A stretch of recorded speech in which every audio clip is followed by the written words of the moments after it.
Welcome to the War Room, a weekly roundtable discussion that takes place every Sunday at 5 p.m. Eastern Time.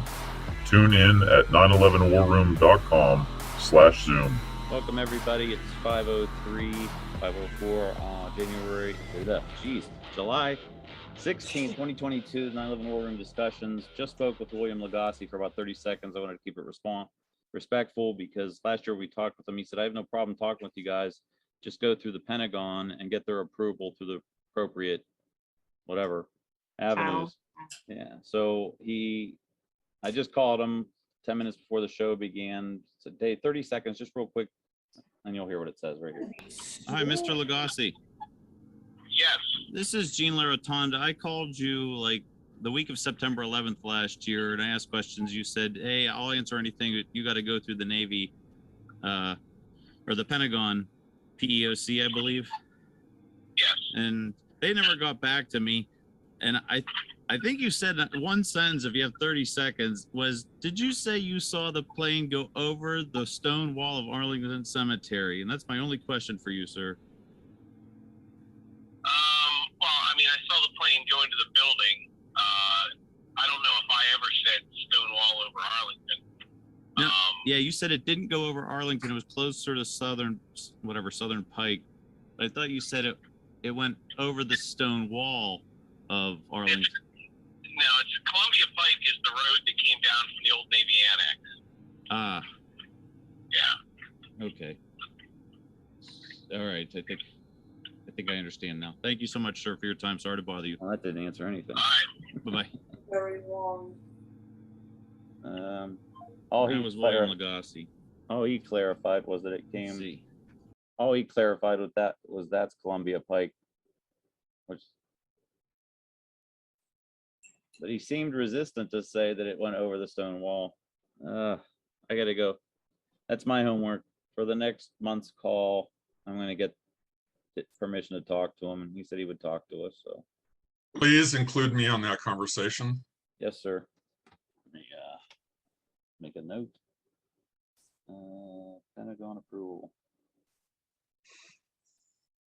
Lagasse.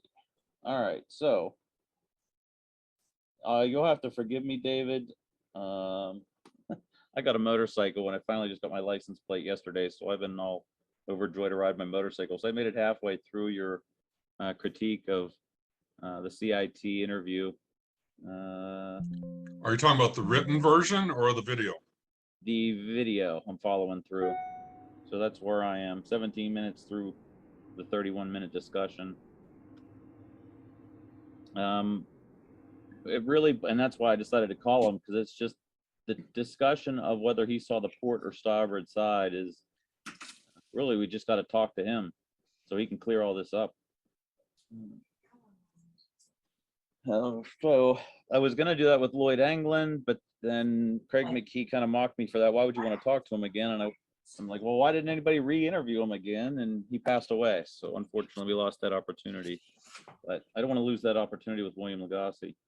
Let's just talk to the fellow. He seems to be a very cordial gentleman. So They don't go very far. uh, There's so much fucking money on these goddamn things. Catherine? Yeah, Hi there. Is that for us? Not for us. I'm talking to the cat's toy. Oh, okay. All right, so let's see who we got here. David, Ray. Dean, you want to take off your frozen picture of you, just since I didn't know I was frozen. you are the host? Let me reconnect my audio. If everybody else wants to stay behind a black screen, that's fine. Something's happening here. So, let's see, where do we begin?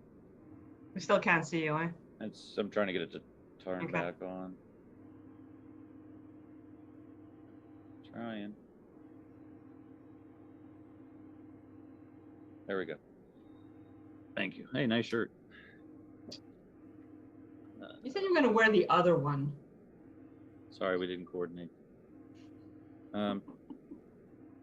So I think this is a huge issue right now whether William Lagasse is talking about the port or the starboard side, because I think if you actually follow through and look at the video, I have done a lot of clarification there that is not entering into the conversation, and you're going back to square one over and over again. There is something to be said about the whole Lagasse testimony, that if you don't look at what I've done, you can't talk about it. Mm-hmm. And But I want to make sure we're getting it right from him. Like if he's confused, I want him to explain why he's confused. Oh. The- So this is Wayne. Can I make a comment here? I've analyzed Lagasse too, but the whole point is there are 3 points of contact with the facade. Column 19 on the second floor that's bashed in about a foot. There's column 9AA on the left-hand side that's bashed in. The column is bowed. And then you have the hanging column 14 from the 3rd floor hanging down, and it's pushed in the direction of the impacting plane. Now, I don't know why you need to keep going back to what do people say? This is what the physical evidence and the photographs said immediately after the event. And they're visible, and not just one photograph, but multiple photographs.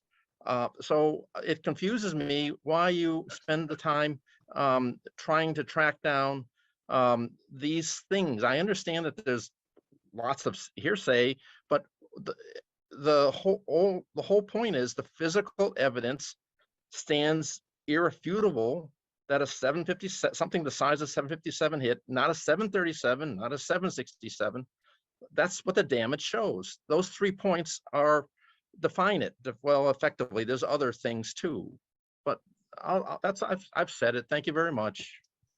Thank you, Wayne. And the short answer Go ahead, to Sonia. that question for me would be nobody's disputing the damage. I mean, we all know the damage is there. The question has always been what has caused the damage. And I'm not even sure how you can, even if you want to make it definite that a plane hit it, then I'm not sure what it is that, you know, makes it more of a 757 over a 737 or anything else. start with the wingspan. Okay. Right. Yeah, the wingspan, all the dimensions fit a 757. If you go to column 20, oh God, it's been a long time since I've talked about it. Column 22, I don't believe has any damage at all. That sets the farthest limit that there can be anything. Column 21 has a very minor damage.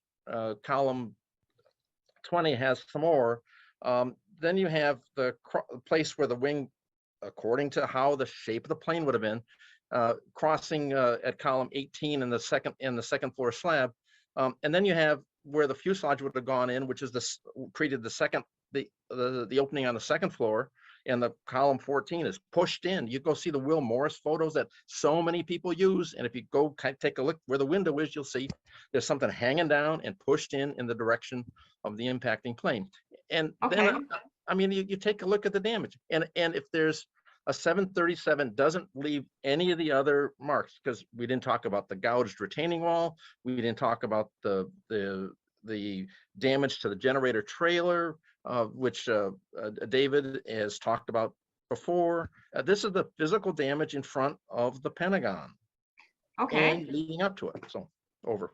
So then my question, again, playing devil's advocate, would be if there was no plane and they tried to make it look like a plane hit the building, would they not have made sure that the damage would be consistent with their narrative? And would they not have made sure that the damage would be able to reflect what they said was happening or what had happened?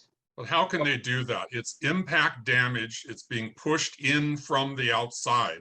If you have explosives, it's going to be explosives are radially outward from the center of the explosion.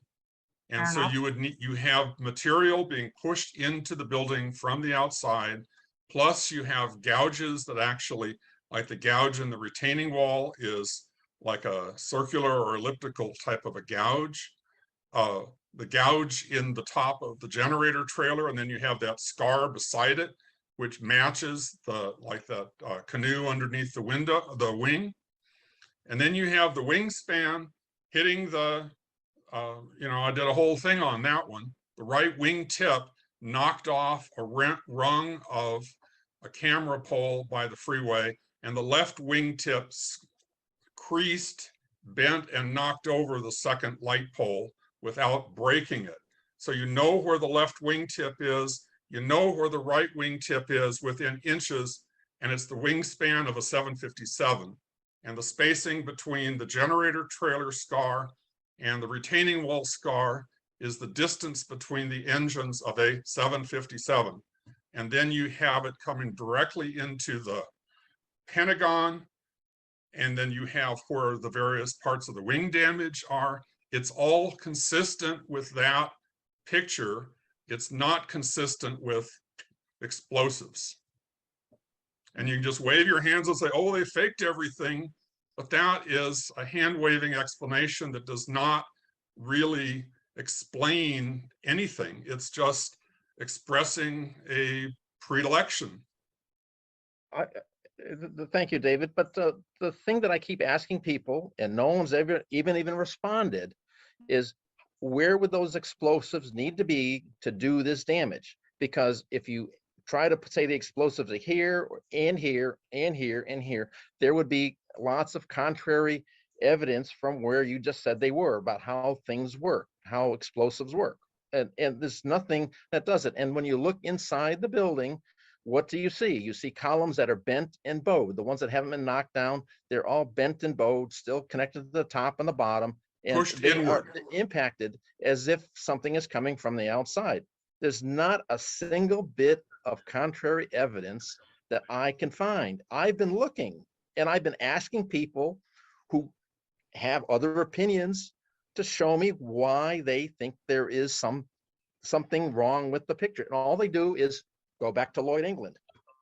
You know, my opinion. So I've done the analysis. I've presented this stuff. And as near as I can tell, no one here except David has looked at this stuff. How many of you guys have read Wayne's stuff or viewed the series we put together? Yeah, I have. I have. That's what I'm trying to look for right now is the PowerPoint, Wayne's PowerPoint. I can't find it anywhere. I wanted to show some of those images. What do you want to see? I've got it here, or I can get it here. Just what you were talking through there with the columns hanging outward, column 22 not being hit. Yeah, well, so give me the screen share and, I promise to behave. You're all good. I did see Lorraine come in. Now that I see Lorraine come in, I would love to see a civil conversation between Lorraine and you guys on the eyewitnesses, because Lorraine's done a very extensive job on the eyewitnesses, and Sandra would agree with me, and both sides, or however many sides we have here, seem to cherry pick on which, and I say that respectively. Please understand, I'm still just trying to answer questions. And if we repeat things that, like David said, if we go back to repeating the same things at the beginning, that's because I just need the foundation of nailing this down so that even the layman could understand what's happening at the Pentagon. So when I say both sides kind of cherry pick their witnesses on who saw something hit the Pentagon and who didn't see something hit the Pentagon, and I think she did a very thorough research on that. But all right, Wayne, you got the floor. Yeah, so thank you very much. What I've got here is the west facade. We all seen this composite picture here that shows column 14 hanging in, and from this image, it looks like it's undamaged. But the picture that it was used for this center section is actually taken effectively down the impact path at about a 45-degree angle. And so this is it. The column is still in place. It's let me just kind of pace through this. This is the implied front-on perspective. I haven't gone through this PowerPoint in a while, but it's not perpendicular as implied from the context. So here it is. This is the picture that was taken. Jason Ingersoll picture. You can see they're the same. You can see that they're basically the same picture. Can we also, real quick, if I could interrupt you, that's the difference between what people say the a lot of people say, oh, there's the 16-foot hole, but you see where that Right. spray is from the firefighter. They're covering an entire floor there. And what he just showed there, if we flick back and forth between the two images, again, thank you. And I'm just gonna use this to tell Wayne, because Wayne doesn't usually assist on this call. In about a minute, Jean is gonna be interrupting the call for, quick prayer. yes, so just so that you don't get thrown off by that in about 60 seconds. I'm not sure what you just said, but won't get shaken. So here's There we go. here's kind of a close up. And what you're seeing is that it's been pushed in, it's about 3 feet. It looks like from that's missing at the bottom, something is hanging down. And if you take a look at the Will Morris photo, there you can see the Will Morris photo that so many people have used for so many different things. If everything was on the front side, you could see it. You can see through the smoke. On the far side, even you can see the parts of the upper the second story walls. But you'd be able to see something, but it's not there. And if you take a look close up, what you see is it's hanging from the 3rd floor, and it's pushed in the direction. This is from the north side, so you don't have the looking down the impact path perspective. So that's the column. This is. Let me just interrupt you real quick there. So for those that don't know, at 5:20 p.m. Eastern Standard Time every day, I say a little positive thought. I'm Christian, so it's a prayer. Those who aren't religious, just hang out for 10 seconds. I just want to say a quick prayer. Lord, I thank you so much for these people that continue to press for 9/11 truth. I just ask you to continue to give us the strength to carry on with this, that you would light our path, that you would protect the Lawyers Committee, Richard Gage, and all of us as we continue to get 9/11 justice. And the people would hear our truths and be open to it. In your name I pray. Amen. Thank you. Thank you, Gene. Oh, thank you, Wayne. Go ahead. I'm sorry to interrupt.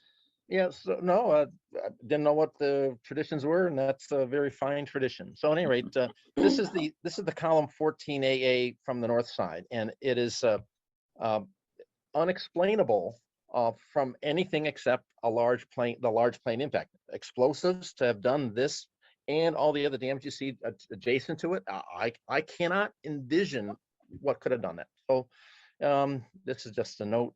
Here's another picture of it. It's not a particularly good photo, but I've kind of lightened it up. It's from CBS 9 Live. The smoke cleared when they were doing it. You can actually see the columns there. It's not vertical. That's the whole point. It's not vertical, and it's pushed in the direction of the impacting plane, right? The bottom part's destroyed. The bottom part's destroyed, yeah. And there's no white foam on it. Here, the whole building's been sprayed with white foam, and there's nothing indicating that there's anything hanging straight down or there. It's all recessed and was missed by the foam. So this is, let's see. And the floor slab was missing there too. Yeah. And here's another that's similar to column 14AA on the second floor. This is column, I think 11. This is 11A, and it's hanging down, pushing the same direction. And this is again before they put the shoring up to the blocking up, right? I'm just going to skip through this. These are columns.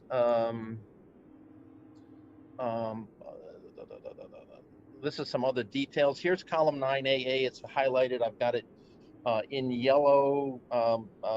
It's kind of a slender bend. It's connected to the top. It's connected to the bottom, and that's where it is. Again, this is the Will Morris photo. I mean, we'll see this in a few more angles.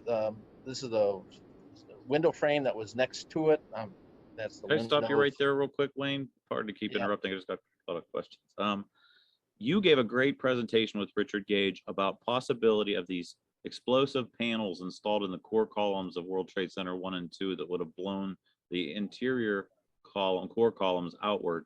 I threw a plausible question to Richard, and he found it kind of interesting that while they were doing renovations in Wedge 1, could they have put these panels in the wall directed inward? Could that possibly, just asking possibly, is that a plausible answer for why some of this stuff could have been pushed inward if they use those same types of panels in the wall of the Pentagon? Well, first of all, if they were on the inside, you would have and they were ignited, the outer walls would have been blown outward. and there weren't. There's no evidence of them being blown outward. Nothing has been exploded outward. There is some debris from inside that was, as near as I can tell, was puffed out by the sudden pressurization of the building, and that's why the windows, the old wooden windows, in the I forget my wedges now, but it's the one behind the firehouse. All the windows there were blown out, so they were blown outwards, and there were blinds, shades, windows, and things like that out that had been puffed out that were visible. So no real masonry outside the building. Nothing. There's many photos, and there's nothing to support an interior explosion, and everything to show that things are going on the inside. You'd have to have put something on the outside to blow everything in. That would have created a very different set of damage than what we see, which is column 9AA is bent and bowed. Column 14A at the bottom is pushed in because it was only the top couple of feet of the fuselage, which isn't very strong. And then we have the damage to column 19 on the right-hand side that was bashed in. And I think I'll get to those in a few seconds here, but thank you. Here's the bashed column 19 is bashed in about a foot or thereabouts. Now, how are you going to do that with explosives? Yeah, I mean, it's a physical bang. The top part is straight. The lower part is just been shattered by impact. And then if you go from the left hand, kind of the bottomish left hand corner, well, where you're just above where the crane is, and you go up to the column 20 and column 21. Sorry, my numbers were wrong. Column 21 is not damaged. That's how you know that the wing didn't go that far. There's nothing that looks like any damage at all. To help other people here, could you show the path of the wing in that picture that you're alleging? It's kind of on an angle. I'm not sure what I can. From below the wedge on 18 yes. there. Yeah, you had it there. Just draw the line with your cursor. Wing. Oh, can you actually see my cursor? Yeah. Oh, okay. Oh, that picture was even better. Okay, so here we have it. And so here we've got the progression of damage from column 18 to 19 to 20 and not 21. Yes, right. Thank you. So and 18 was hit just below the slab. 19 was hit a little bit above the slab. So you can see an upward slant, which corresponds to where the wing would be given the rest of the data we got there. And I want to also, before we go on, give a shout out to Lorraine. She found the only mistake I've made in the presentation. I had said that column 18 was bashed in and due to rotation of the wing pushed to the right. And she pointed out that before, in the pictures immediately afterwards, the Jason Ingersoll one, before the collapse, it's nice and vertical and straight. So it wasn't done by the plane. It was actually done by, let me go back because Lorraine.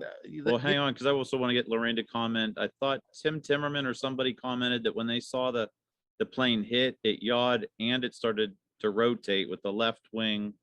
I'm just going to say left for everybody's simplicity.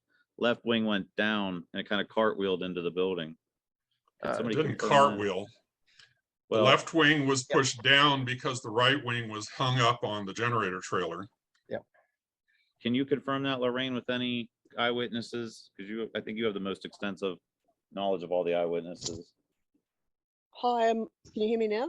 Yes. My connection is dropping out very often. I think that would be Legacy who said that, but Tim Timmerman did have quite a different view. He said the wings went up and forward. He had quite an anomalous version of it. So, yeah. And it was Legacy. All right. There's a lot of interesting views. Some said the plane tilted left, and most of them said it was banking right. Some said the wing hit the helipad, and others said all sorts of different things about the wings, like they folded back or they went up and forward. I mean, how can you decide? As it hit the wall, the left wing is horizontal. It goes only in the first floor. I want to thank Lorraine for being here. It's like 7 o'clock in the morning in Australia. or On New a Zealand. Sunday. Thank you. And it's very bad weather, so the connection's not good today. Thank you. Carry on, Wayne. Thank you. So I want to point out what Lorraine pointed out. The only, so as near as I can tell, it's really the only error of any significance from what I had said. And what you see here is column 18 here is now nice and vertical. And what's going to happen when this part of the building collapses is that this this lintel, I guess that's the word, that's the these are the posts, and that's the lintel. This is going to come down, and it's going to leverage, and it's going to push this thing out to the side. And that's how I had misunderstood the damage. And so Lorraine she gets the only golden star for identifying an error in my presentation. So anyway, so that's it. And you can see in this particular picture here, you can also still see this is where the plane, the wing would have been. This is the bashed in part over here, and then you can get over. You can see this is where you'll see the other ones in the other images. And the only other thing that I wanted to get to was here's the alignment that Yes. that you had. So this is where the damage shows. I've got column 9AA on the left-hand side. You can see it there. You can see the fuselage is in the lower part of the 16-foot opening or whatever dimension you want there. And the wings are going from column 18, 19, 20, and just missing 21. And that's this also aligns with the generator trailer. I mean, because of the angles, it's really hard to show any of this stuff. But this is where the impacts are, and the gouged retaining wall is over here, and if you trace where the engine, with the yaw of the plane, the tail going to the left here, the engine will go right by column 9. I think it's 9 or 9B, and it's actually got a round gouge out of it where the engine appears to have been, and that's right in the right place. And 9B would be the next row in to the Pentagon. Well, it'd be the third row in, because it's 9AA, which is the jutted out part. Then there's 9A, which goes all the way from across the Pentagon. Then there's 9B, and I think it's 9B.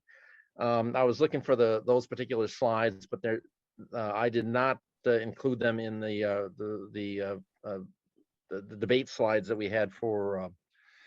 For those that don't know, the Pentagon had some what are bump outs, if you will, where there were basically the wall came out forward a little bit, and there were 2 rows of columns. Yeah, and the height is also adjusted so that the wing is would have severed the tree stump, the tree that had been in front of column 16, and the bottom of that tree was over by about column 5. It had been kicked forward about 100 feet to the left. There's the damage. Question. Lee Wheelbarger put out a video and said that the right engine ate the light of one of the light poles. I've heard David Chandler, maybe he came from you, saying that was that white smoke was from the notch in the tree. Lee Wheelbarger saying the white smoke was from the light going into the engine. I don't know if either of you could. Well, the light going into the engine was a theory that was circulating before the discussion of the notch in the tree came to the surface.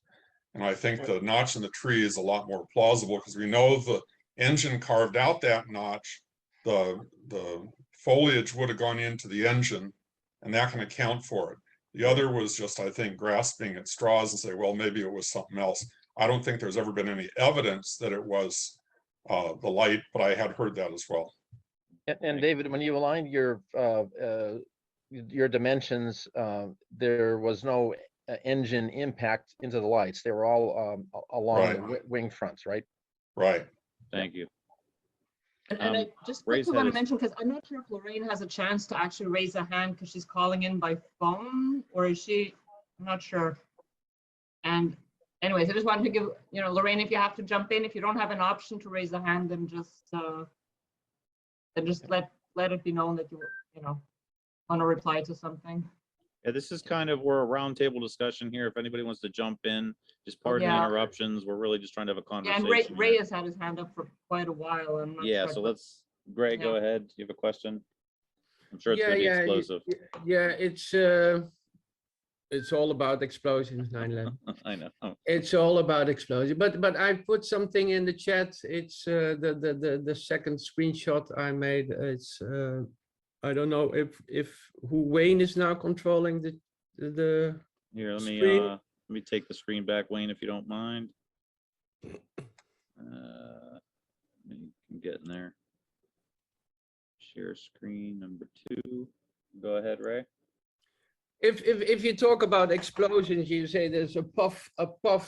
It's about this is a massive explosion. It was described by military men as a 2,000-pound bomb going off right in front of him, and he was there, and he was. It's the ejection of material from this point of the explosion outward, and that's clearly an explosion. And the explosion itself is very interesting because it was never part of the Pentagon building performance report. And I think that's the thing, we can say there was no explosion, but you can see it in front of your eyes.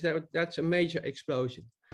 And this explosion projected pieces of debris upwards, and people were killed by plane debris in the courtyard. And that's not from me. It's from people I listened to who were there. I listened to a lot of witnesses and the stories they tell. There's recordings of people who were there, witnesses, and that's in the public Congress. And this is also some piece, it was to the south, that second one, this one. It's a plane piece, a part of the plane, which was to the south. And it was far from the point of impact. And let me make something clear here before. I believe that a plane hit the Pentagon. And that's not the part we are missing. We are missing the part of the explosion. And the explosion did a lot of damage to the building, not only the plane, but the explosion itself. And the explosion ejected not only plane parts outward, building parts outward, but also human parts. And these parts were seen by policemen who were on the scene right after the crash, and they talk about it. But it's not noted in any official report how many human body parts were outside of the Pentagon, on the lawn, helipad, highway even. And that's the thing. With everything which was in front of the Pentagon was cleared by the FBI in sweeps. They sweep the area 3 times. They went 3 times over that area. And they took everything of importance to them and they collected it. But this was never put into a report. So we know very little about what actually came onto the lawn, only from photos and pictures and eyewitness reports. Real quick. But it's not included in the report. And going back to the explosion, that explosion is there. And you cannot say there's no explosion. You can say what caused the explosion. Was it jet fuel, or were it explosives? Or was it a combination of jet fuel and explosives? So you have an explosion that you have to really get into, and the Pentagon building report never concluded the overpressure of the explosion. They never calculated the explosion, but there is an explosion. David, Can I would there ask be you to any- describe can I ask you to go back to the image of the explosions, the 4 images that you showed? I'd like you to explain a few things about it. Yeah.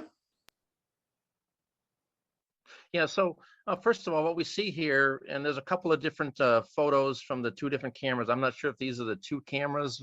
Yes, they're side by side. Right. So So, you can see them Right. on the right side and on the left side are two different cameras. okay, so You can see what- it. You can see it also on the picture. You see the camera. One camera is photographing the other cameras, and the Yes. other one is not photographing. That's in front of it. yes, I've analyzed them. I Yeah, understand. that. So yeah, I'd I like- know, I Okay, know. Let him ask a So- question. So, but here's the question. If you had an explosion of a 2,000-pound bomb in front of or behind or just in front of where the firehouse is, because I mean that's lit up really well. Yeah. How do you go to the next photo down below, and both of them, and explain how the fire is basically behind the building? It hasn't gone. There's no trajectory upwards. There, of course, the fireball is going up, and I claim it's a fireball, but it's hugging the building. It's no, go along the left hand, go up to the building, and then go left. There, see, the building, the flame is behind there. It's following the roof. How does your bomb theory give you something that's going to hug the roof like you're seeing here? The Pentagon is made of on top. You can see that there parts of the building are open. They're rings, but they're But there's rings. no hole that goes up through all the floors there. They're openings. They're openings. I have a lot of pictures of blown out windows of that area. That they're blown out. And if you see the fireball, but it's not a fireball, it's a blast of fire. It's not a ball. You know, a ball is round, but this is a blast of fire, and you see it outward. It goes outward. That's clear. But and then you have also behind, because you're talking about why is it behind? Because if there's a lot of pressure, it goes through every nook and cranny, and it goes outward. So it goes also through the building. It's not only, it's an explosion which takes place on that place where the plane crashes. And that explosion is very powerful. It's extremely powerful. It blasts windows out. It blasts, how do you call that? Vent shafts in the three rings to the back. It blasts them out. Windows are blasted out on the other side of the building. They are non-existent. The windows are gone. The styles of the windows are bowed outward. There's a lot of overpressure in this building. And overpressure is one of the things that is explosives create overpressure. Am I seeing Jet a fuel. shockwave? Yeah, okay. Real quick, am I seeing a shockwave? I don't know. It'll get light. here for one I'm frame. seeing nothing. Wait, hang on. Oh, am I not Gray sharing? screen. Gray screen. Oh, let me try this again. Drats. Share screen to. You guys seeing video now? Yeah. Okay. So I can't see anything. Haven't seen anything for a while. you might need to flip screens. So there's the fireball, and then we see this light frame right now. Could that There's be? also- No. Could that be the shockwave? from No, whatever- there's sunshine on the camera. If you But go why does it only- if you go a little further, it's gone. It's Yeah. something to do with the sun getting into the camera, that it's just. But it only does it for the one frame. And it Yeah, does it yeah, only oddly right one after. frame. It does But it it's also oddly. very clear that if you look at this video, the consumption of jet fuel is instantly gone. Instantly. It's and that's also contradictory to a plane crash. When a plane crashes, there's always jet fuel burning on the ground in every crash that you can investigate. But if you use explosives in that crash, you actually consume the jet fuel in an instant, very short time. And that's why you see no visible fire outside of the Pentagon. The blast pressure of that explosion creates a vacuum, and it starves the fire on the ground. There's no fire anymore. And that's what you do when they use this also to kill oil wells which are out of control, that are burning. And what they do is they blast these things, they blast the well, and that kills the fire. All right. And let me by interrupt you. I gotta cut you off. I'm gonna throw the plausibility that one frame that gets light is the shock wave coming off of, if there was an explosive in there, that was the shock wave. Shock wave would move at the speed of sound. Yeah, it's very fast. Yeah, I mean, and that's many seconds, and it's not that far. No, it's not a shock wave. It's a light in impact on the camera, but it's only in one frame. I've seen it. But but there is very interesting thing that one camera is after the initial blast, it moves inward in its casing. And if you look at you see on the edges, you see there's this rounding on the corners. And if you look at the rounding on the corners and you go frame by frame, there's one frame wherein the camera is going to the back. So there is something of a movement in that camera, but I don't know what caused that movement, but there is a movement from the camera in its housing. Yeah. And that creates a little more rounding on the corners. But it's the explosion. I want just, Wayne, you cannot say that it's no explosion. If you say that, you're not investigating what happened there at that moment. You cannot say it was only a puff. We're going around and around and around. I just want to say, so what Ray is saying is he's saying there's more than just the deflagration of the jet fuel. He's saying that there's an explosive as well. Yes, yeah, the deflagration. But nothing that Wayne or David shared would exclude an explosion.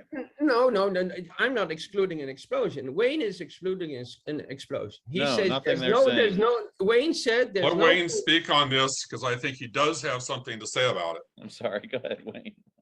Yeah. So first of all, if you take a look at the flames, the fireball, whatever that Ray's describing, yeah, you're going to see that if there was an ignition point and this was there was really a centroid at the base, it would continue out to the right hand side also, but it's not. And also, if you could stop there, what you notice, go back there. Now what you're going to see is that the entire fireball is going to start lifting up. It's not spreading out. There's no horizontal velocity at the base towards the right hand side. Now go to the next slide and you'll see that it has now been lifted up. It's been blown up. It's been blown up. It's been lifted by the trailing air mass. The air behind the plane is now, first of all, it fueled the great mixing of the jet fuel in the air and created this fireball. But as you go up, you'll see that it is clearing from the bottom very quickly. It's all gone now. It's gone, right? What's that, 3 or 4 seconds? It is completely gone, and there's nothing, no trajectories to the right. And if there are a few things that are flying, the closest I've been able to measure them, because these are 1 second apart, is it's flying at about 70 miles an hour at the most, and that is about as fast as a good softball pitcher can throw. And that's not explosives, because there are things that are seen flying. They're hard to track very much, and if you actually go forward here, you'll probably see them. They're really well, there's hard. also things from there that land up here near the cameras. Yes. And that's a distance comparable to, say, on a baseball field, when you hit hit a ball. So it's not like it's it's not like boom, everything going outward. There are pieces that are thrown at moderate velocities. Okay, so take a look at, go back and look on the left-hand side, left of the cone. And what you're going to see is some little black dots. Now go back until they're gone. See, they're gone. So now go run forward 1 second, 2 seconds, 3 seconds, 4 seconds, 5 seconds. That now one's appeared, the other one's appeared, right? So Down here on the pavement, yeah, down there, yeah. I mean, so what you've seen are things being ejected, not at supersonic speeds, not even close. That's only. Yeah, but these pieces are falling from the sky, huh? They're not ejected. We can see them coming in and out of the sky. So they were blown upward because they have to come from somewhere. So they're blown upward, and then they come down. So you have an upward ejection of debris. It's not only to the right, but it comes to us. It goes up, but it goes also it comes down again. So you cannot say it comes directly from the point of impact, but it's not a very clear picture what we have of these cameras. So we're not very in detail. We can see every piece of debris fly, where it flies to, but the thing is that the first picture or the second picture, that was with the wing. The part of the wing, what it could be stabilized, it could be something else. But this piece was to the south.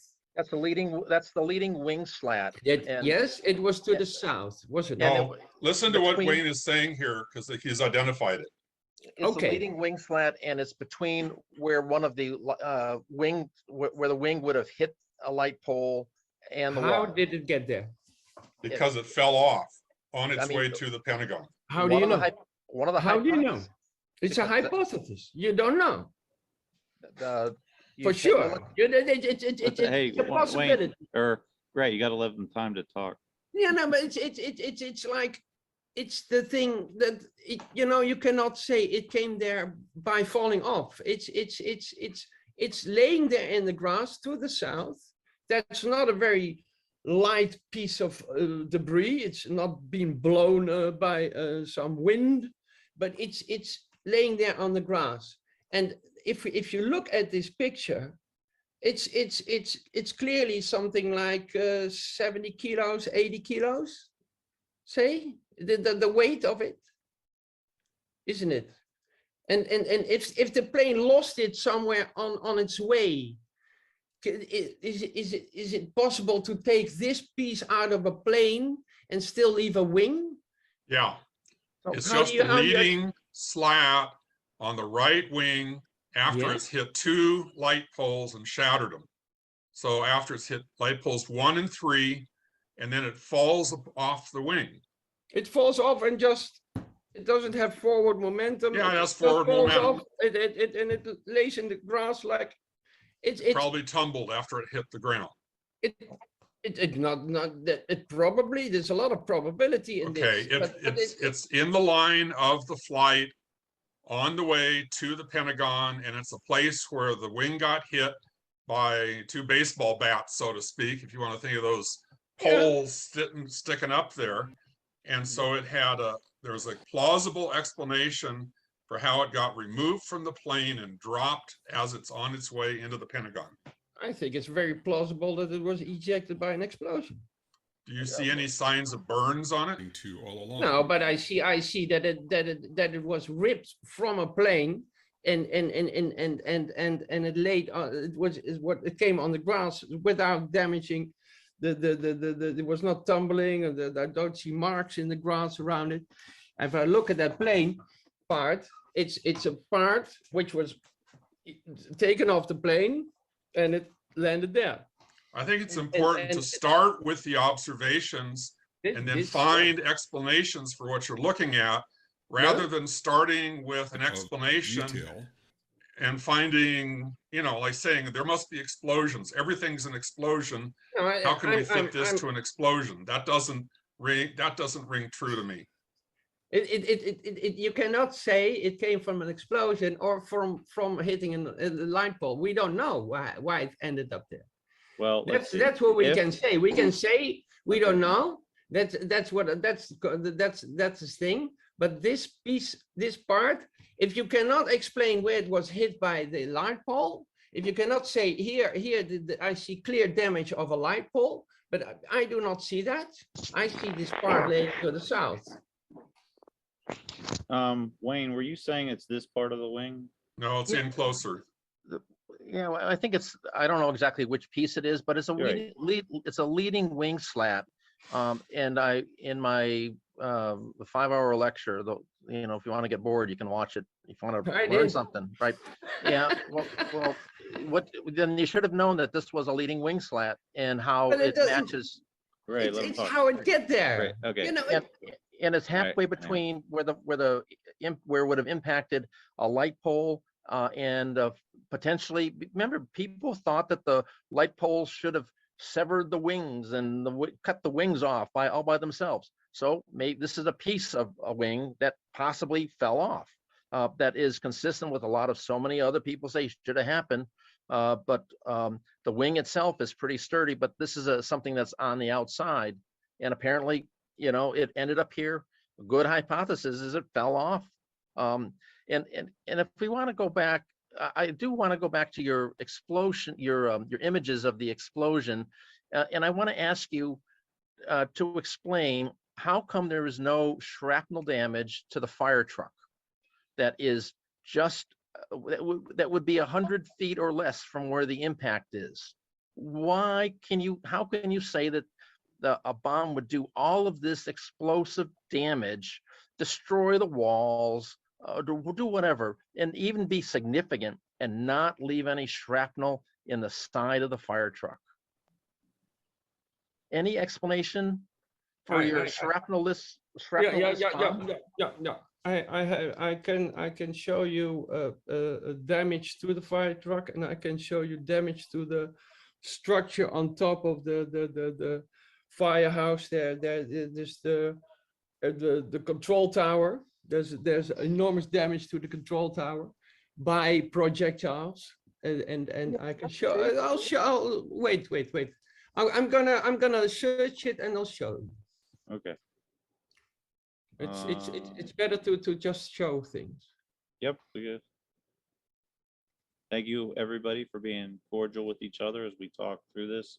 If anybody else has questions, Jerry, thank you for being here. How long does this go? As long as you guys want it to go. Typically no more than 2 hours, and we're an hour in. Okay.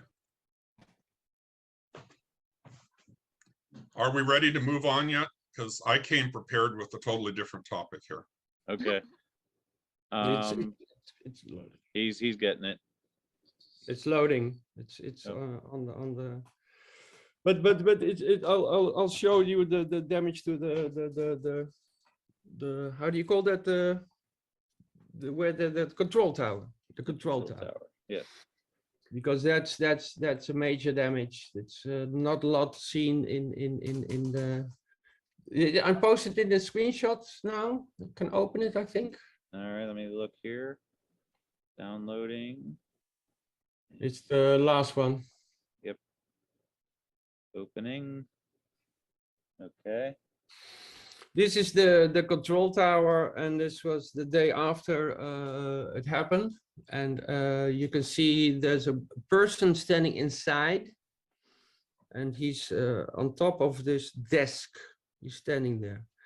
And if you look on top where there's the metal around the sheet metal around the roof, and you can see a very big hole in the corner of the control tower. Both pieces left and right of that beam with a hole in it were shattered. They were even removed afterwards because of the damage done. And you can see also in the glass that the glass on the right hand side is punctured by flying debris. And there's a lot of different things around this which clearly indicates that there was something directly onto this building with an amount of force. So that's not.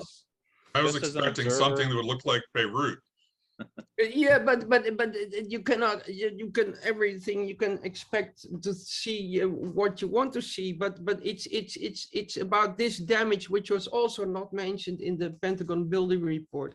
And my main focus has always been that we are not fighting one another, but we're always fighting the official report. And if the official report does not explain the explosion, does not calculate the explosion, that is a fault of the official report. If they do not take this into account of damage done to the firehouse and the extent of the damage done to the firehouse and the control tower, that's the thing.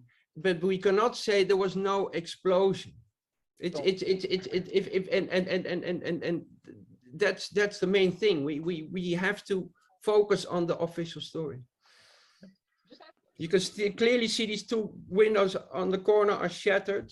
The glass is white. It turns white when you hit it. It turns white. That's safety glass. It's the way it works.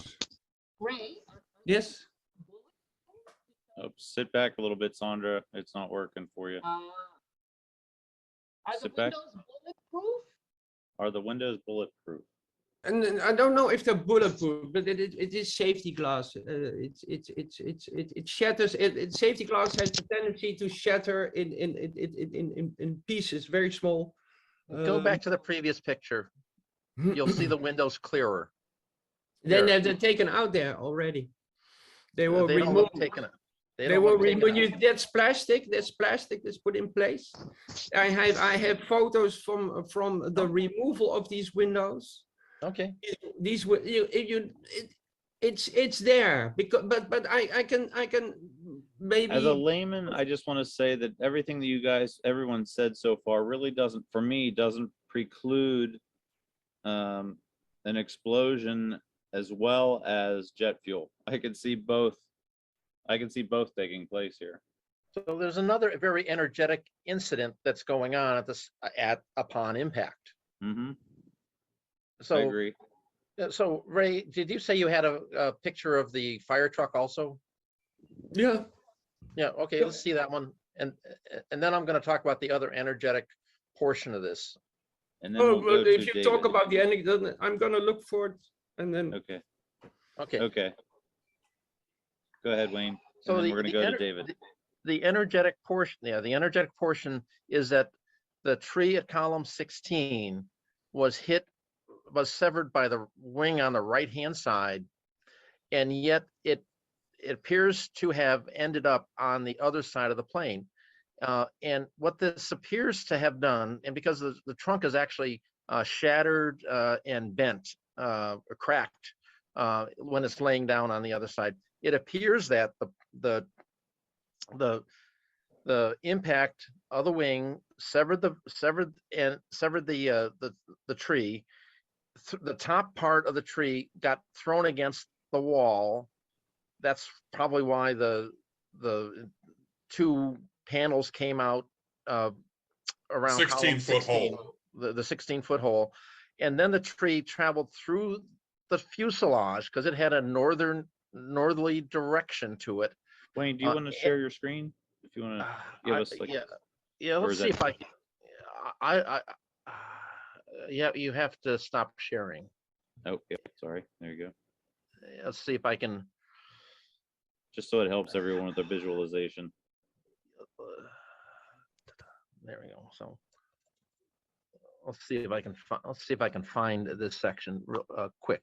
Heck yeah, you will. Nothing is easy. Nothing is easy.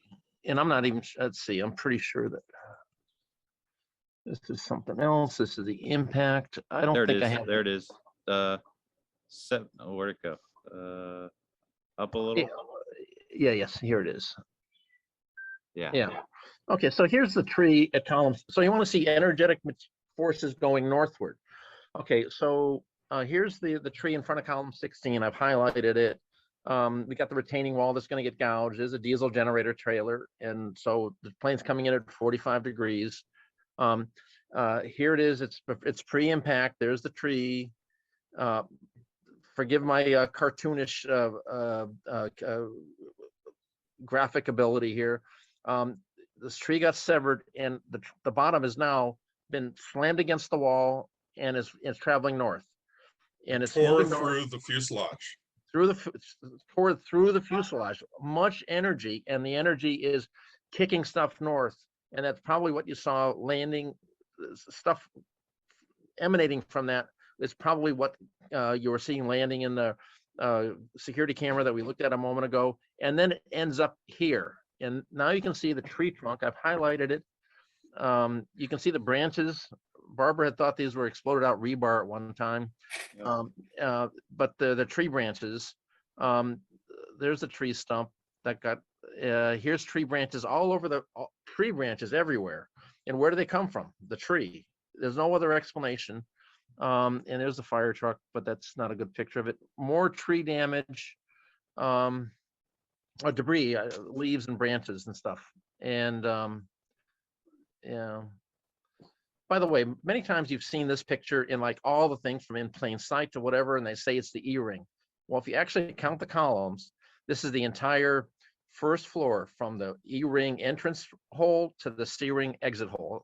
I kind of had to extend it out there, but they've always, everyone who's used it, not everyone, I haven't, but people who've used this say it's only the E-ring, but it's actually, if you count all the column rows, it's the entire E, D, and C ring section. And Ray, you'd mentioned that there was windows that were blown out and all the other ones. There's images from above. I don't see any damage to anything except the soot and the damage to the first floor. I've looked at these, and the only place I see any damage to anything in these window wells, because these are only three floors before you get to the roof, which is the top of the second floor, which goes all the way through. I don't see any damaged windows to speak of. If I could ask a question real quick, then there seems to be a lot of burned building off to the side, and Where? you could even see it there on the in between the C and D rings. That's smoke coming out of the C ring.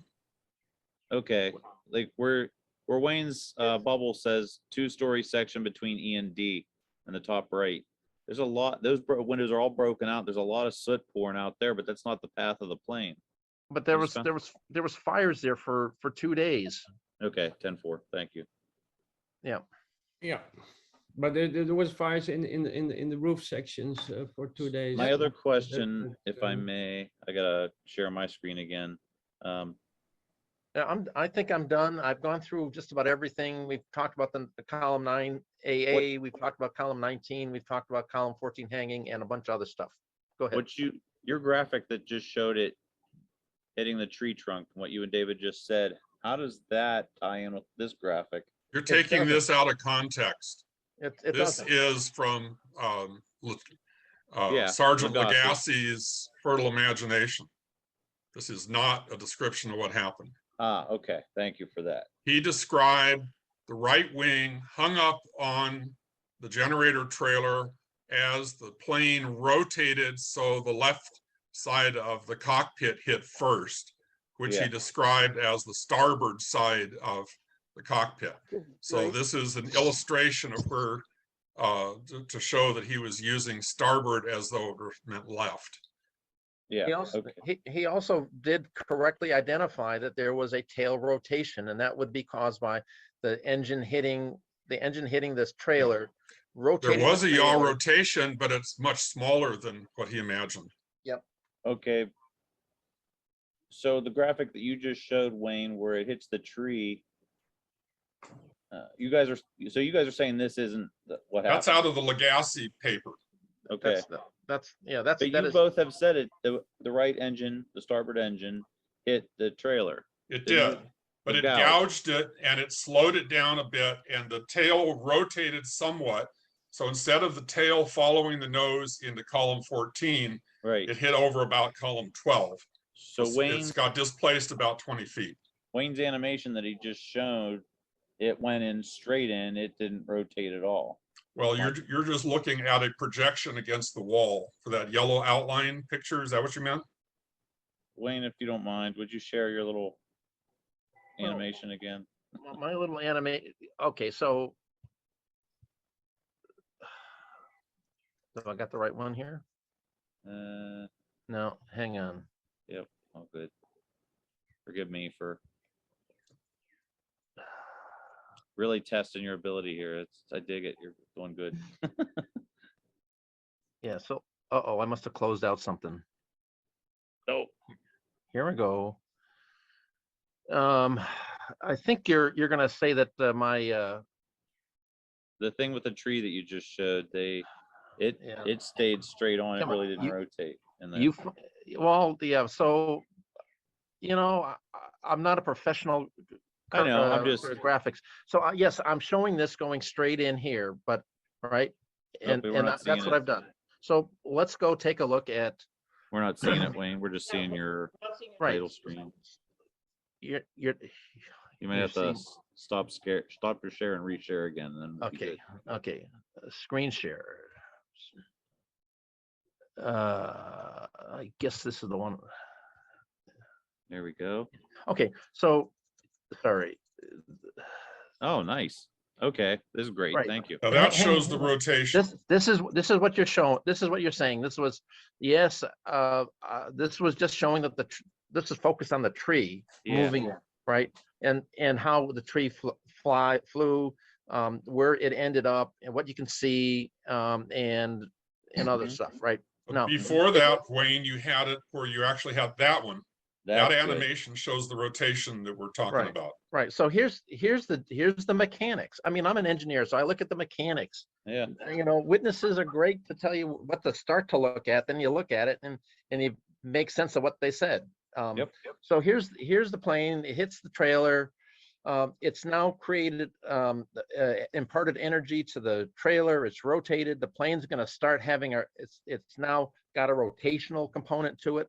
And the little numbers on the left hand, 360, 350. I'm moving at 1 degree per step, right? Nice. And this is the scrapes. This is showing the tree in front of column 16 is grazing the side.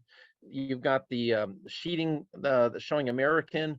And then you can see the piece that's on the lawn. People have said, well, why is that piece on the right of the plane on the left side? It's because it's going to get sheared off and kicked out through with this tree that's moving through the plane.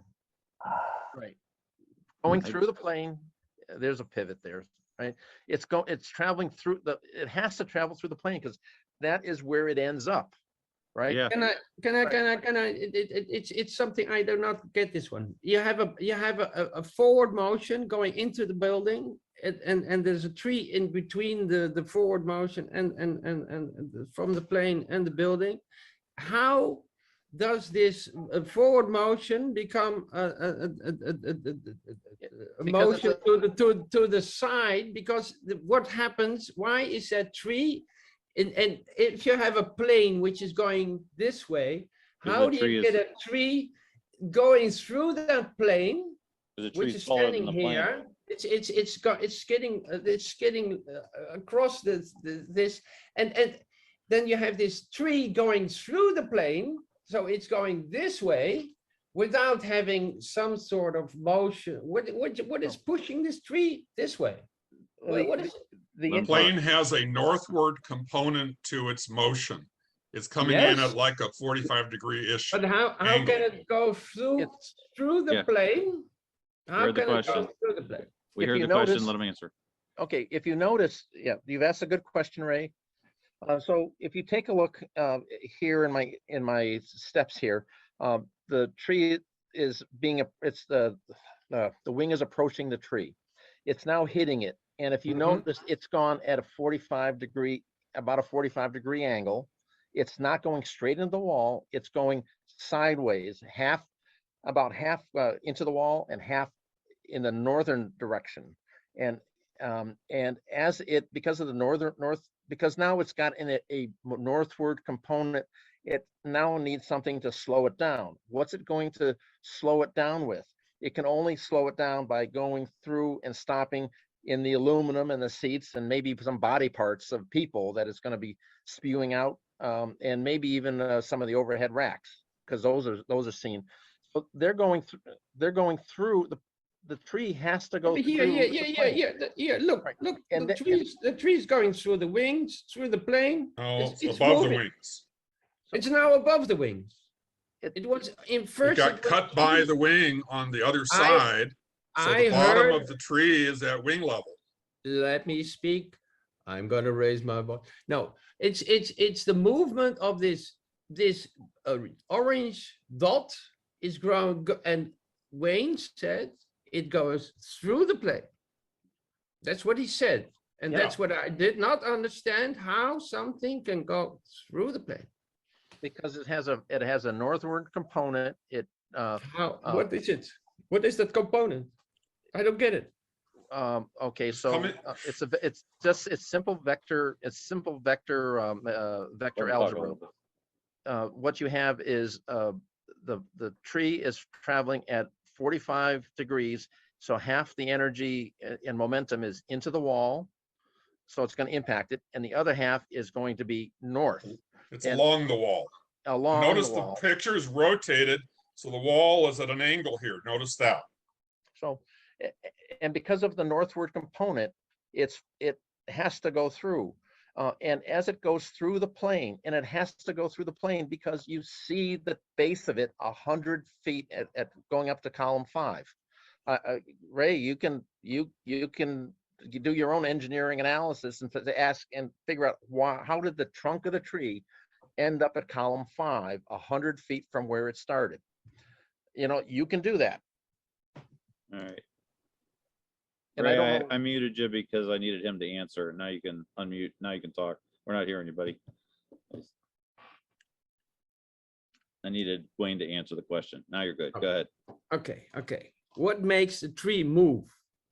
What is it? What is that energy? Is it does it have its own a tree is wait, David. You asked. No, please, let me explain something.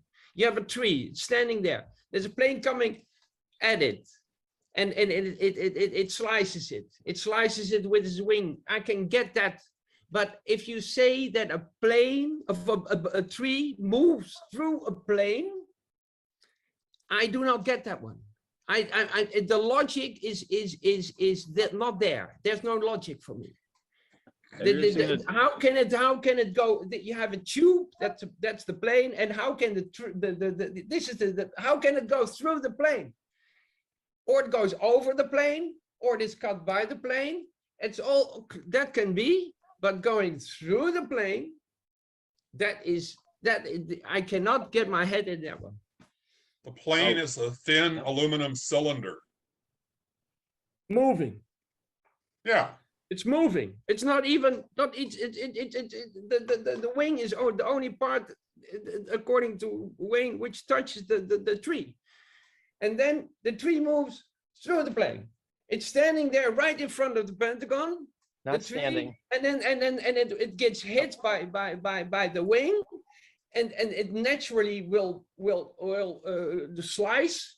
The wing will slice the tree will go over the plane. I can get that one, but if the tree moves through the plane, I cannot get that one. All right. It's an observational fact because the bottom part of the tree is the part of the tree that went the farthest. It's not like the tree tipped over. It's the bottom of the tree went that way. And so if you look at where the bottom of the tree started and where it ended, there's no alternative than the fact that it went through the plane. And therefore, we are observing that that's what had to happen. If this dog, my turn. If this dog's running in at this door at 100 miles an hour and he's carrying a steel pole and he hits that doorway, that steel pole is going to jam his head up and probably go through his head. Do you understand what I mean? Yeah. So that's all that's happening with that tree when it hits that wall. it doesn't want to go through the wall. It wants to stay at the plane of the wall, and it's going to go through that object carrying that, the plane being the dog. if No, you no, will. the tree is moving in Wayne's accordance to Watch his Wayne. dog's head. The plane is the tree is moving through the plane. It goes through the plane when the plane is moving in. All right, we got. That's what I see, and I find that a very hard one to really stomach, because there's not a lot of logic in it, and how the tree ended up is just interpretation. You cannot say because the tree is there, it must have moved along the building. It's like it was moving along the building. You have no alternative hypothesis. Explosion. It's the one thing you're not going to investigate. You just say, there was no explosion. We all can see the explosion. You know that the tree could be shattered by explosives. It's all possible. It's all possible. The thing is, there was a plane and there was an explosion. That's what happened. But if you do not investigate the explosion, and you kind of it's like putting that part which was found to the south, you say it could be possible from the light poles. It could be possible that it was ejected by an explosion. It's a tree, the same thing. You do not know how the tree ended up there, and there's a lot of things you can but the main thing is that Wayne said there's no proof of an explosion. And Ray, that's can the thing. I ask you a question? Yes. If there was an explosion like you keep that's of any significance, no matter where it was, how did it kick the bottom of the tree to column 5? No matter, you don't like going through the plane, fine. Flipped But how did it get there? How did it? Sorry, I cannot answer that because that's impossible to answer even for you. It's like you see a tree and it's laying there, and you kind of imagine how it got there. It's a fraction of a second which would happen there at the Pentagon, and the how the tree ended up upside down or right from or with its trunk to the north to Ray, the south. what happened? What happened to this telephone pole right here? Oh, that's good. That's a nice one. It's very nice. This is So, broken. It's broken. it's it broken, goes it's over sheared the off. plane. Yeah, it's It sheared does. off. Right, and this. It's not going all through the right, my plane. turn. So it's hitting the telephone pole straight on. Yeah. And it's going through the wing. Now, if Yeah. the plane was coming in at a 45-degree angle, that tree would travel and deflect into the fuselage because it would be coming in at a 45-degree angle. So it sheared off. Now the tree would be coming towards the fuselage. Yeah. So it went over or through the top of the fuselage, because a fuselage is not stronger than a wing. I wouldn't think so. And it traveled over and through, if you will, along the face of the wall. That's all I that I think. understand. And I'm going to move on now. We're going to move on to David, because David wanted a chance to share something with us. I want to thank you guys for that. I kind of just want to put a bow on that. All right, so David, Okay, total change of topic. I didn't know what this was going to develop into. All of this was last minute stuff that came in apparently. All right. Do I have a screen share yet? Yes, you can. Not yet, but you can. And Wayne, thank you for all of that too as well.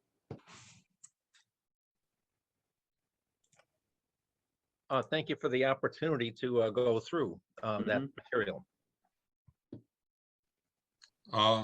Here, I'm going to unscreen share.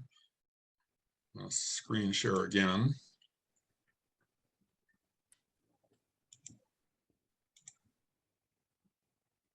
How do I get rid of this? There we go. All right. All right. What I was originally going to do is to walk through this tool that I did in response to a conversation on Facebook. So and I just wanted to walk through it so everybody understands what's going on here. Can everybody see the app there? Yes, sir. Okay, so bottom line is these are the paths that the CIT group said represent the correct path of the plane north of Citgo, whereas the blue line here is the quote unquote official path, but which I say is the path that all the evidence lines up on. You have the internal and the external damage path. You have the FDR, and you have at least 4 different radar tracks all line up along this line here. So this is has become known as the official path. But here's the 8th wing of the Navy Annex where Albert Hemphill was, but his office was about over in here somewhere. Back here is where Ed Pike, or Pake, however you say that name, was here. This is his shop. Along this edge of the Navy Annex, let's see, 1, 2, 3, 4, somewhere around, I think it was the 4th and 5th row or something. Terry Marin was along in here. And so back in 2000, I believe it was 2011, Frank Legg was actually working on this, and I came in and helped him with the computational part of it, and then I basically joined in. So we went through about 30 revisions of this before we published it, but we did a flight path analysis to see, is this plausible? One of the things you get from all of these sources of like the radar and the FDR, all of those, is an estimate of the velocity of the plane. Over here, the velocity is given by V, and I have a bunch of specific velocities as measured by different sources. And so you can just say V equals one of these and it'll pull that number in. So right now it's using the average from the FDR for the last 5 seconds as the velocity of the plane. And these are in meters per second. You see them expressed in knots or miles per hour or whatever, but in order to fit the calculations, I put everything in meters per second. So this is an arc, and the deal is that if you have a plane flying along an arc, it has to bank, because there has to be a centripetal acceleration is what it's called. And so to bank, to follow a particular arc, part of the lift of the wing is upward to balance gravity, but part of it is inward in order to bend the path in the direction of the sideways component. And so that's called centripetal acceleration.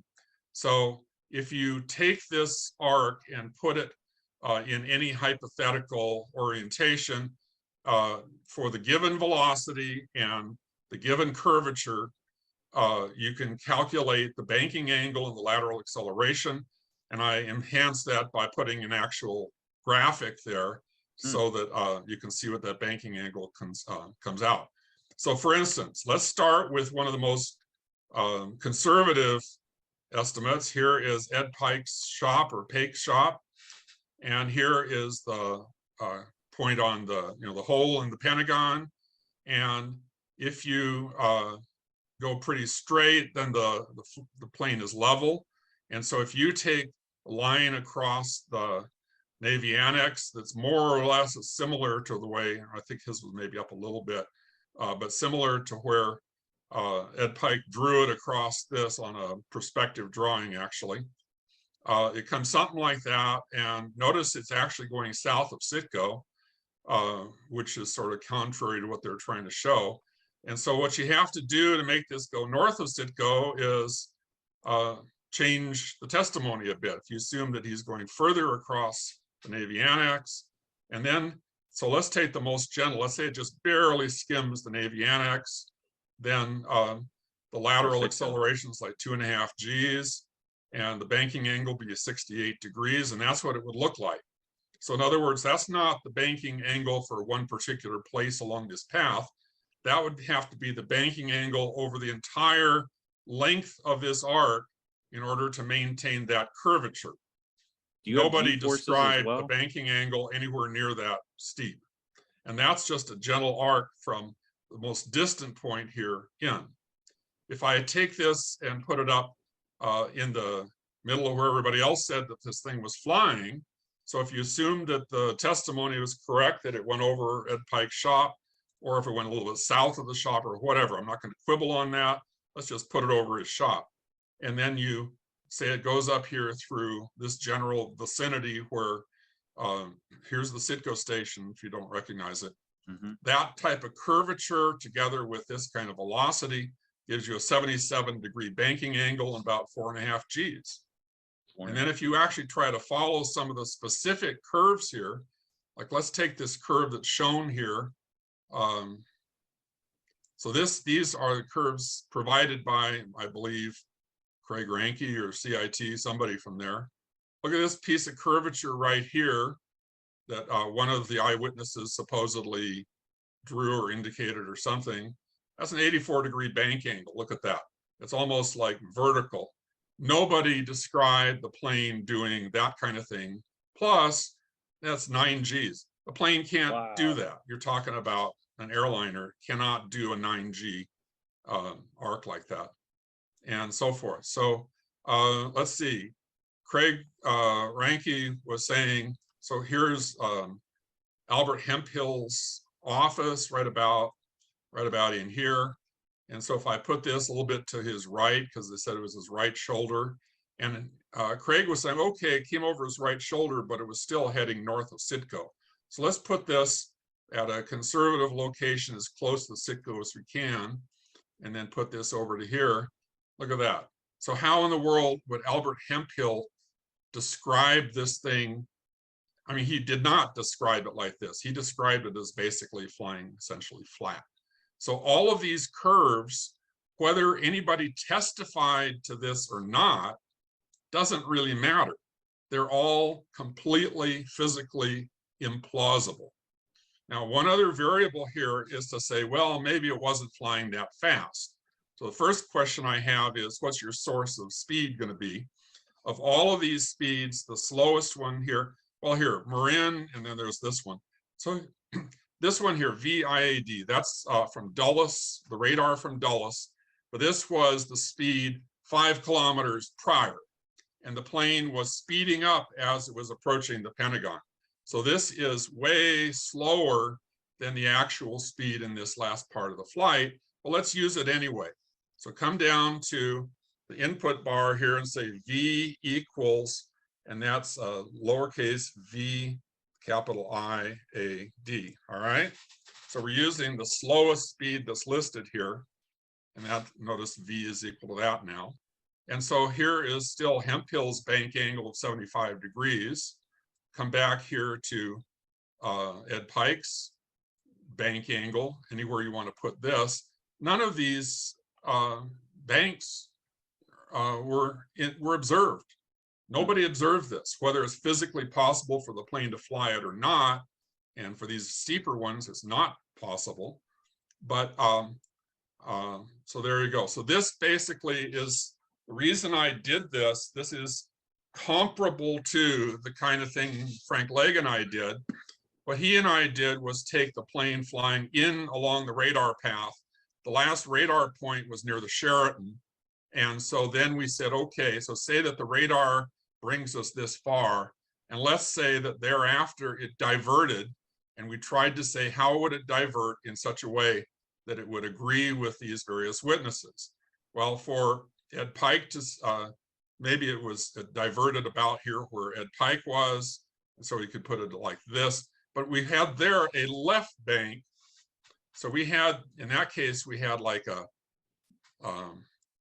left bank in order to bring it over, and then a right bank to go from there on into here. And so you have two curves, and it means you have to roll left, and then you have to roll right, and the time it would take to have an extreme left bank go to an extreme right bank would be on the order of many, many seconds. You know, a fighter jet might do it in a couple of seconds. But this is the time from Ed Pike's shop to the Pentagon is 5 seconds. How are you going to do a major diversion of the path in the 5 seconds? We'd be talking a major G forces too. That's what this is measuring. Yeah. The diversion requires these major G forces. And the point is, it's extreme. I mean, we're talking about extreme G forces, first to the left, then to the right, plus a roll in the middle. And then what this particular demo is doing is say, forget about the sophistication of the S-shaped curve. Let's just take any arc. So if I want to start this wherever I can put it wherever I want. Let's say Terry Marin is here.